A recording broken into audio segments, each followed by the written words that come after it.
Hi guys, good morning. Linggo ngayon, luluwas sana kami ng asawa ko papuntang Manila para maglalamove kasi alam nyo naman guys, yung asawa ko kahit linggo, gusto niya yung ah, may magtatrabaho kami at may ginagawa kami. So yun guys, luluwas sana kami ng Manila. Kaso ang problema, pag check ng asawa ko, wala na pala sira na pala yung baterya. So, kailangan ng bumili ng bagong baterya, guys. So, yun, hindi kami makakaluwas ng Manila ngayong linggo. Alis muna kami mamaya. Bibili kami dun sa binibilan namin. Meron kami binibilan dito, guys, sa Baguio ng baterya. Mamaya, pupunta kami, bibili kami ng baterya. Tapos, yung asawa ko na rin yung magkakabit ng baterya dito, guys.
Ayan guys, nakabili na kami ng asawa ko ng bagong baterya nitong Accent.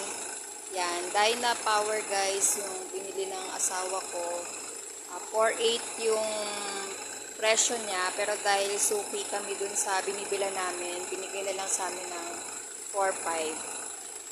Yan. So yan guys, okay na ulit yung Accent. Pwede na kaming lumuwas ng Manila ng asawa ko para maglalamove naman kami doon. So guys, please don't forget to like, share, and subscribe to our YouTube channel and follow us on Facebook, Team Vlogmas. Thank you guys for watching and supportahan niyo po yung vlog namin. God bless po sa lahat.